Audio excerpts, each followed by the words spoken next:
All right, this is going to be an interesting one. The Air Glove remote from Possway.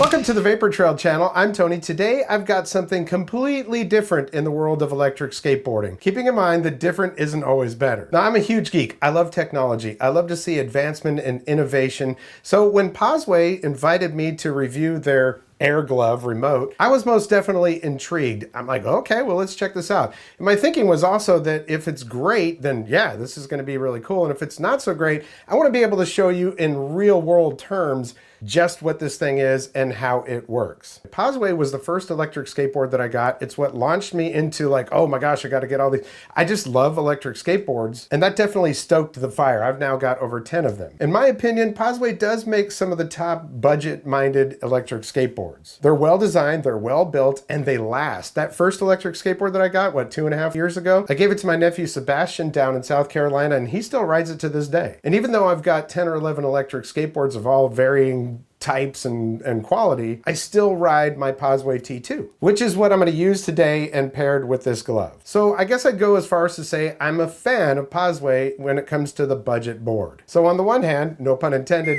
I'm really stoked to see that they're trying to innovate and think outside the box. I want to see more of that with electric skateboards. But innovation can be tricky. I mean, is this good innovation or not so good innovation? Well, I wanted to do this video for science, actually for the community, because I know people are going to have questions. They're going to be like, oh, probably, you know, somebody might just go out and buy it thinking, oh, this is going to be the greatest thing ever. So I wanted to make sure that you get a real world feel for what it's all about. So we're going to unbox it, I'll pair it, then we'll take a ride, which could be described as terrifying, and then I'll give you my final thoughts. All right, let's go ahead and do that. Before we get into this though, this is pretty cool. Picked up this Carver skateboard stand at our local skateboard and surf shop.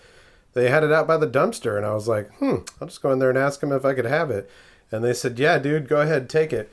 This thing is nice because it spaces the boards out enough for the motors and the wheels and all that. Plus it's got these little things on here that help to get the boards in there without damaging them. So that is pretty cool. All right, so they did send these little gloves. I mean, you know, this is not, to me, enough of a glove to be protection or anything like that. So I probably won't use those. I mean, maybe if it was Kevlar or something like that, but yeah. Okay, so we open up this Velcro here. And the way this goes on is your thumb goes through that hole right there. Okay, so this is going to be sitting like that. And then the Velcro, like that. We can tighten that later. Okay, and then this is your thumb thing. That's going to go in like this. And then your finger just goes in like this.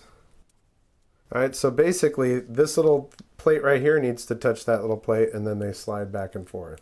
There and there. So let's see if we can follow these instructions for pairing this to that rather than the remote. I mean, theoretically, I might be able to put this over a glove or a wrist guard because there's a little bit of extra room and stuff. So I don't know. Of course, they do give you instructions on how to put the glove on, the controller instructions, and glove connecting. So that's the next thing that we need to do. The controller itself looks like it's pretty much the same thing as their actual remotes. All right, so it says press the power button to turn the skateboard on. Okay, so we've done that. Long press the power button for 5 to 7 seconds.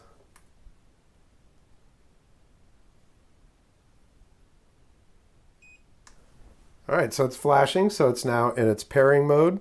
I'm going to turn on the remote control. It says disconnected.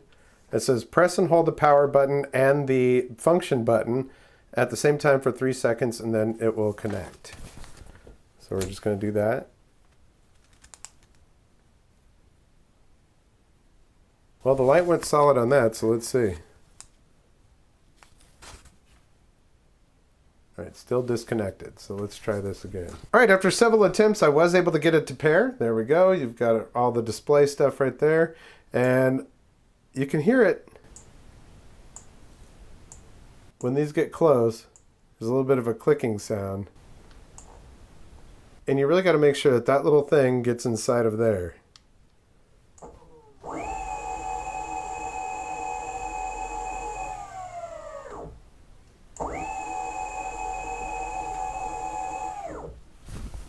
Turn this camera a little bit more so you can see the wheels now.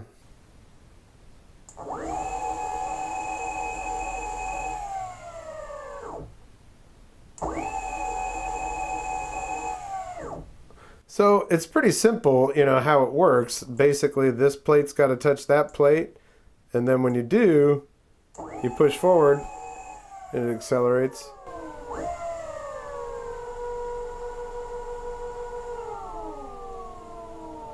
I mean, you can control it.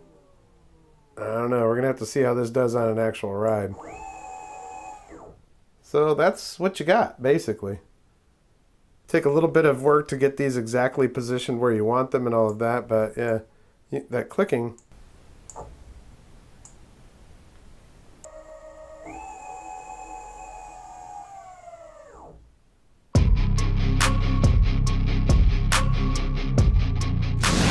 All right, so I've got the glove on right now. Let's go ahead and press the power button to turn it on.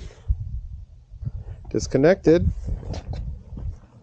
And now we're connected. I don't know if you can really see that display or not, but yeah, we're connected. So let's see how it goes. Put this close to it. Oh, skids out. Okay, let's see how it goes here. Gotta admit, I'm a little bit nervous about it. Whoa. It's not quite as smooth as a thumb wheel. I feel like it would definitely take some getting used to. Let's see how the brakes here. Yeah, not too bad. The thing is, as you get close to it, it's either going to be trying to press the brakes or the accelerator.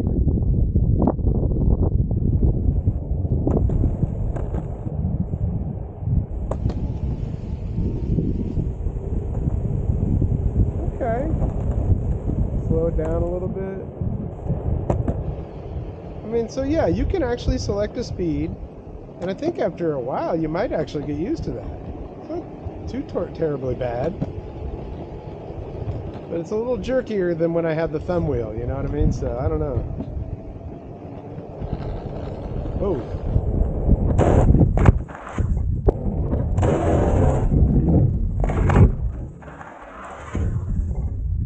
Well, it's a good thing we have protective gear. Well, there we go. You all right? Yeah, I'm fine. Well,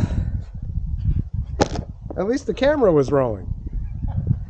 And see, that's the reason why it's good that I have a glove on the other hand, because the other hand's what hit the ground. So, all right.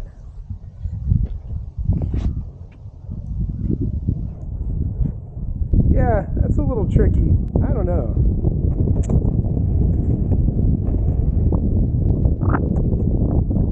Kind of feels like fixing a problem that wasn't a problem. I mean, even if you just get these close to each other, it starts to jerk or something. I don't know. I mean, if you were really committed to it, using a remote like this, you might be able to make it work, but I think this is a case of innovative thinking and execution. I don't know. But, I mean, it works.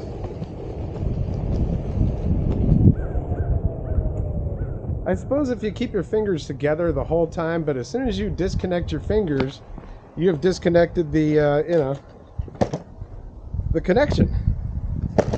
Then when you go to put your fingers closer to each other, you get the, you either get some jerking or whatever. All right, so let's just try it. I'm going to keep my fingers together. Never disconnecting them.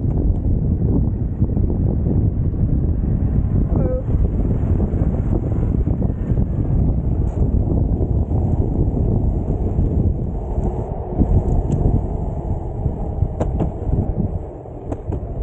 By the way, the crash that I had was because there was a pine cone on the ground that I didn't see. I wasn't paying close enough attention to because I was worried about my remote/glove. So, whoa.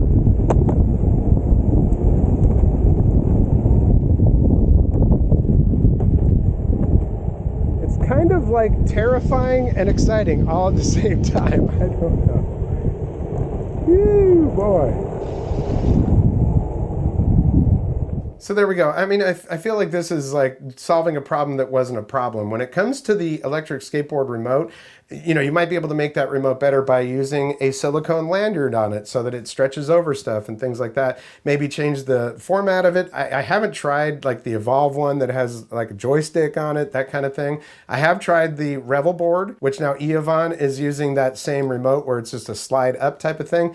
I just, you know, the thumb wheel, it's hard to beat that. Spring loaded, I can almost be blind and ride an electric skateboard using a regular remote. I mean, I hardly ever look at it. It's just down here by my side. I can feel exactly what's going on. There's a tactile feel with that thumb wheel. With these, man, I tell you what, the patch, the distance between that and that is not very far. If you, I don't know, if you got to keep your fingers together, which is weird while you're riding. So if you pull your fingers apart, well, then it's going to stop. Well, it doesn't stop. It's not like your brakes hit or anything like that, but it stops accelerating.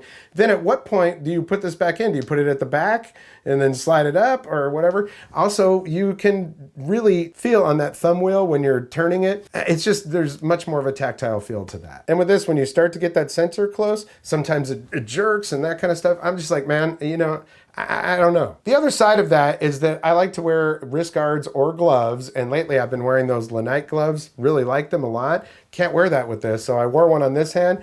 When you saw that accident, by the way, that wasn't caused by the glove remote. That was caused by a pine cone. But you know what? The thing was, I was focusing too much on this and like, okay, well, wait, what's going on? Where am I at? And my situational awareness was way down and I did not see a pine cone. But thankfully, I had a full glove on this hand because that's the way I fell. But if I had fallen on this, nothing. And this little glove that they give you to put underneath it, I don't know. I mean, unless that's Kevlar, which I don't think it is, that's not going to do a whole lot for you. It's going to tear after one crash. And the other side to that is when you're holding a remote in your hand, you can just let go of the remote and do your crash, and hopefully the remote will be all right. But that being on the top right there, I can just see smashing that on the ground pretty easily. Now, I do want to say this is not a slam piece on Possway because, like I said, I would consider myself a fan of them for budget boards. I don't want them to stop innovating because I think that's great. You know, I want to see more innovation and more advances.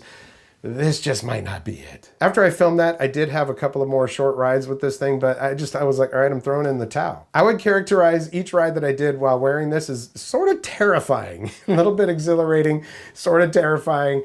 I don't know, but you know, I wanted to test it out. Make sure you all got a chance to see what it was really all about in a real world situation. If you haven't seen my video on the Possway T2, I do recommend you check that out because if you're looking for a budget board, maybe one for commuting, or it's your first board, or you want to get one for your kid or something like that, I still recommend them. So that is the Possway Air Glove Remote, and I want to thank you so much for your support here on the channel. It's been around since 2013, and in the last 2 years or so, I've just really expanded the content to include a lot of the passions that I really enjoy. Electric skateboards, electric bikes, solar power, solar generators, and electric guitars. I'm ready to expand that because, man, I've got this awesome custom Kiesel guitar coming. It's the Aries, and it's everything on that thing is customized. I'll be doing some content with that too. But I really want to thank you for making it possible for me to be able to do this. If you like what you see, hit that thumbs up. If you haven't subscribed yet, there is a red subscribe button down there. Notification bell, if you click that, you'll get notifications when I upload new videos. Easy for me to say, right? Well, I also have links down there for my social media, so if you have one of those, I'd appreciate a follow. Well, that's going to do it for this episode. We'll catch you next time on the Vapor Trail channel.